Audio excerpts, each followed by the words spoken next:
Somewhere inside every single cell in your body, there's a second code running quietly underneath the one you learned about in school. It is not science fiction. It is not a theory on the internet. It is a real physical system that scientists have only just begun to map. And what they found inside it explains why two people can carry the exact same gene and end up with completely different health outcomes. For decades, we were told that DNA was the whole story, 4 letters spelling out the entire instruction manual for a human being. But that story was incomplete. Hidden inside the folds, the spacing, and even the word choice of your genetic code, there is a second layer of information that has been quietly deciding which genes turn on, which stay silent, and how fast your body ages. In the last few months, researchers have pulled back the curtain on exactly how it works. Let's start with what we thought we knew. Every cell in your body carries the same DNA, roughly 3 billion letters built from 4 chemical bases. Those letters are grouped into 3-letter units called codons. And each codon tells your cell which building block, called an amino acid, to add next while constructing a protein. Proteins are the machines that do almost everything in your body, from moving your muscles, to fighting infections, to thinking your next thought. For a long time, scientists believed that because several different codons can code for the exact same amino acid, those different spellings were basically interchangeable. It was like assuming 2 words that mean the same thing must always be used the same way. Nobody thought the choice mattered much beyond spelling. That assumption just got overturned. In March of 2026, a team of researchers working out of Kyoto University published a discovery in the journal Science that changes how we understand this part of biology. They found a protein inside human cells that acts like a quality inspector, constantly scanning the genetic code as it gets read and translated into protein. This protein can tell the difference between codons that are efficient for the cell to use and codons that are clunky, slower, or less optimal, even when both versions technically spell out the same amino acid. In other words, your cells are not just reading the meaning of the code, they are also reading the style in which it was written, and that style carries information of its own. Here is why that matters so much. When this quality inspector protein detects a stretch of genetic code written in the less efficient style, it can flag that piece of messenger RNA for faster breakdown. That means the protein instructions never even make it to full production. It is a built-in editorial process, deciding in real time which instructions get carried out and which get quietly discarded. This is not mutation. This is not damage to your DNA. The sequence itself can be technically correct and still get filtered out simply because of the pattern in which it was written. Scientists are now saying this reveals an entirely new layer of regulatory information, embedded directly inside the genetic code, something that had been sitting in plain sight for decades and was never fully appreciated until now. Now, stretch that idea a little further, because codon choice is only one piece of a much bigger hidden system, and researchers have been uncovering other pieces of it at the same time. In January of 2026, a large research collaboration involving scientists from Northwestern University and several other institutions published a sweeping look at how DNA is physically folded and organized inside the nucleus of a cell. Your DNA is not just floating around loose like spaghetti in a bowl. It is folded, looped, and packed into complex 3-dimensional shapes, almost like origami. And the specific way it folds in a particular cell type determines which genes are within easy reach and which genes are essentially locked away in a drawer that never gets opened. The researchers mapped these 3-dimensional structures across different cell types and even across different diseases, including certain cancers, and found that when this folding pattern gets disrupted, genes that should stay off can suddenly switch on, or genes that should be active can get buried and silenced. Think about what that actually means for your health. 2 people could have identical DNA sequences in a particular gene, letter for letter, and still end up with very different outcomes because the folding architecture around that gene is different between them. One person's copy of the gene sits out in the open, easy to access and easy to activate. The other person's copy is tucked away inside. A tightly wound loop, essentially muted. Same instructions, completely different results because the packaging changed the outcome, not the code itself. This is the field scientists call epigenetics, and it has been building momentum for years, but the last several months have brought a wave of new findings that make the picture much clearer than it used to be. One way to think about epigenetics is to imagine your DNA as the raw text of an enormous book. Epigenetics is everything written in the margins, the sticky notes stuck to certain pages, the sections that get highlighted, and the pages that get glued shut so nobody reads them. None of those additions change the actual words printed on the page, but they completely change how the book gets read, which chapters get emphasized, and which chapters basically disappear from the story. Researchers at Rockefeller University, among others, have been focused specifically on how this hidden layer of instructions might explain disease risks that cannot be traced back to a specific DNA mutation. Sometimes the mutation everyone was hunting for was never the whole answer, because the real switch was epigenetic the entire time. One of the clearest illustrations of this hidden control system comes from cancer research. For years, oncologists have known that cancer cells often show massive changes in a process called DNA methylation, which is essentially a chemical tag that gets attached to certain points along the DNA strand.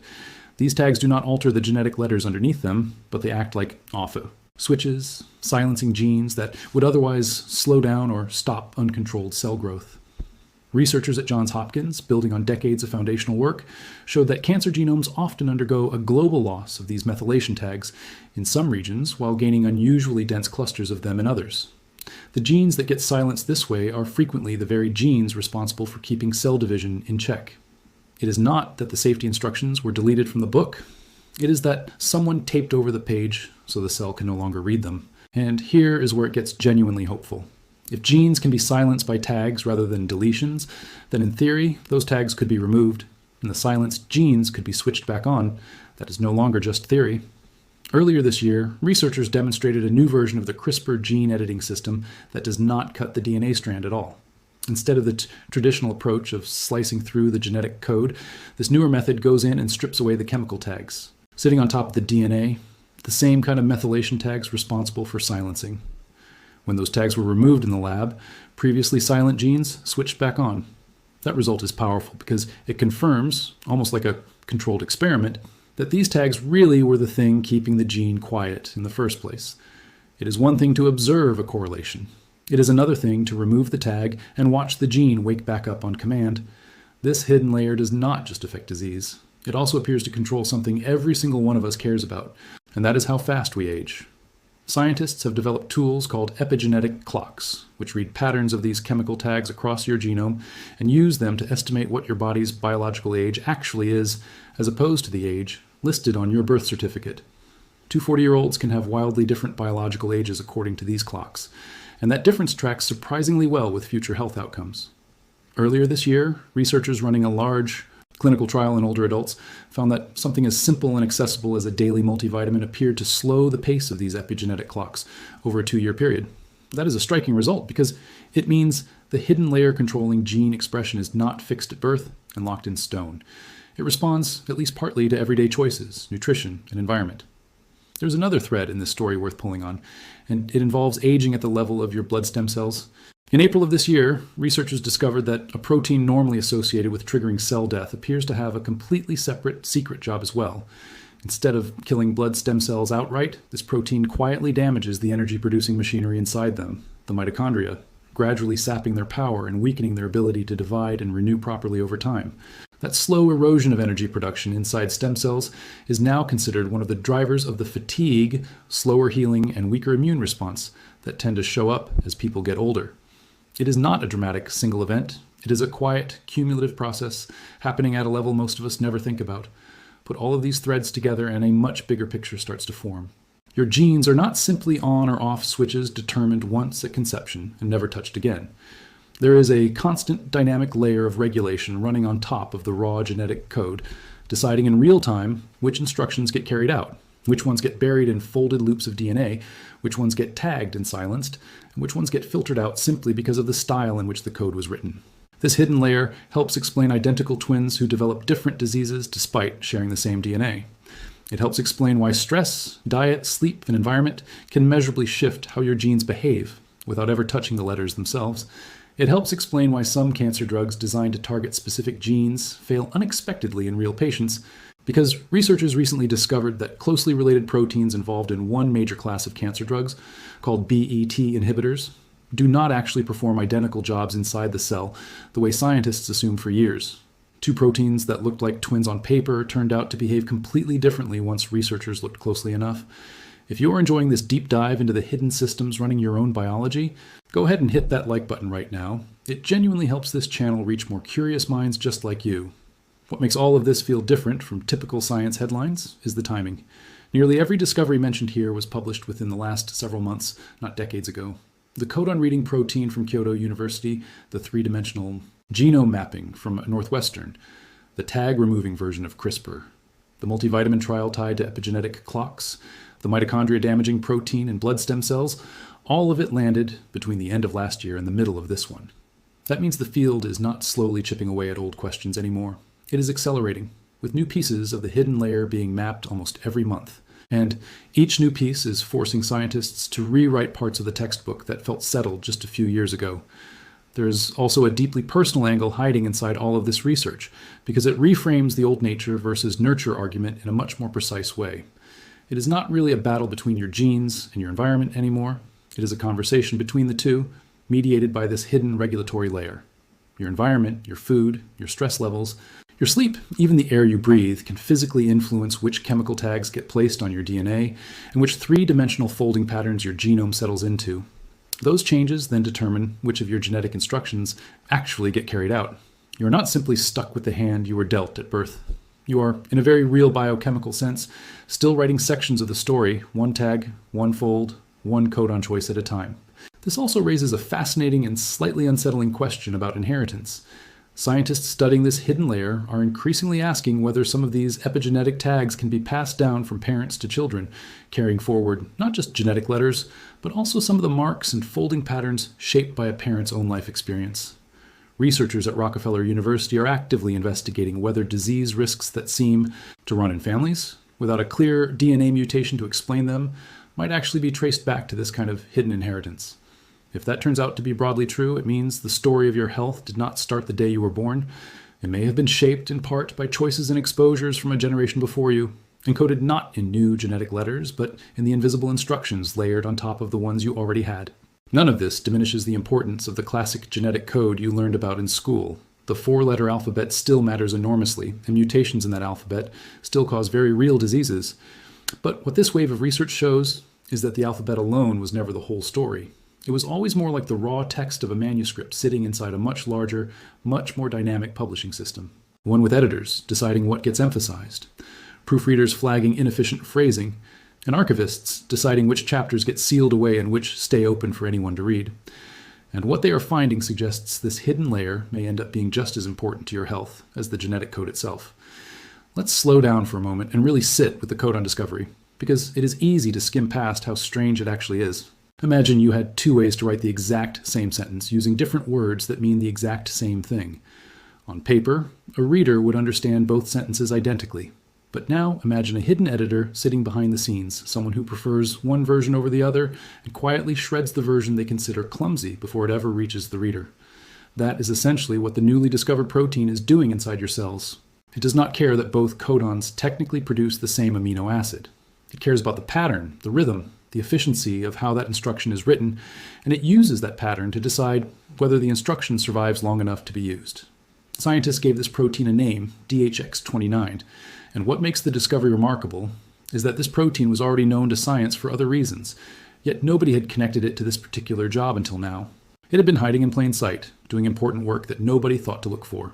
This detail matters because it tells us something about how much of biology might still be hiding in plain sight. DHX29 was not a brand new molecule pulled from an exotic corner of the genome. It was already sitting in textbooks, studied for years, and it still took until 2026 for researchers to realize it had this second function. That should make you wonder how many other proteins, already known and already studied, are quietly performing hidden regulatory roles that nobody has uncovered yet. The genome has turned out to be less like a finished blueprint and more like a manuscript with invisible ink between every line, waiting for someone to shine the right kind of light on the page. Now think about how this connects back to the three-dimensional folding story from Northwestern. If codon choice determines whether an instruction survives the editing process, and folding architecture determines whether a gene is even accessible in the first place, then a single gene has to pass through multiple hidden checkpoints before it ever becomes a working protein in your body. First, the DNA has to be folded in a way that exposes the gene rather than burying it inside a closed loop. Then, the gene has to be transcribed into messenger RNA. Then, that RNA has to survive the quality inspection process that checks whether its codons are written efficiently. Only after clearing all of those checkpoints does the instruction actually get built into a working protein. Health, at the molecular level, starts to look less like a single switch and more like a relay race with several hidden judges standing along the track. each one capable of stopping the race before it finishes. This layered checkpoint system also helps explain something doctors have puzzled over for a long time, which is why some genetic mutations linked to disease do not always cause disease in every single person who carries them. A mutation might exist in the raw DNA sequence, technically present and technically real, and yet the person carrying it never develops the associated condition. For years, this was chalked up to vague ideas like incomplete penetrance, a term that essentially meant scientists could observe the pattern without fully understanding why it happened. With this hidden layer coming into focus, a clearer explanation is starting to emerge. If the folding architecture around that mutated gene happens to keep it tucked away and rarely accessed, or if the RNA produced from it gets filtered out by the codon quality control system before it can do damage, the mutation may simply never get the chance to express itself in a harmful way. It is worth pausing here to appreciate how much this reframes personal responsibility around health in a way that feels encouraging rather than discouraging. For a long time, genetic risk was treated almost like a fixed sentence, something written into your DNA at birth that you could do very little about. If chemical tags can be added or removed, if folding patterns can shift with lifestyle and environment, and if a simple daily multivitamin can measurably slow an epigenetic clock over 2 years, then the hidden layer is not a locked vault. It is closer to a living system that responds, at least in part, to the conditions you place it in. Individually, each of these discoveries could easily be scrolled past as a minor science story. A protein that reads codon efficiency, a mapping project studying how DNA folds inside the nucleus, a clinical trial about multivitamins and biological aging. But once you line them up side by side, a much larger pattern emerges, describing an entire hidden operating system running underneath the genome, coordinating which instructions get followed and which get ignored. So where does this leave us? Scientists are no longer just asking what your DNA says, they are asking who is reading it, how carefully, and under what conditions the reading changes. That question turns out to be just as important as the genetic code itself, maybe even more important in some cases, because it determines whether a given instruction ever gets carried out at all.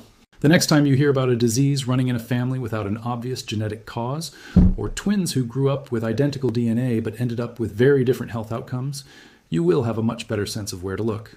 The answer is rarely hiding in the letters themselves. It is hiding in the hidden layer, sitting quietly on top of them, folding. Tagging and editing your genetic code in real time, every single day of your life, whether you ever knew it was there or not. Before you go, if this kind of science genuinely fascinates you and you want to keep seeing breakdowns like this one, subscribe to the channel so you never miss the next discovery the moment it happens. The next few years are going to bring an enormous amount of new information about this hidden layer inside your DNA, and being able to actually understand what these headlines mean, rather than just skimming past them, is going to matter more than most people realize. Now that scientists are finally learning to read it, the real question becomes how much of your own health story is still waiting to be rewritten.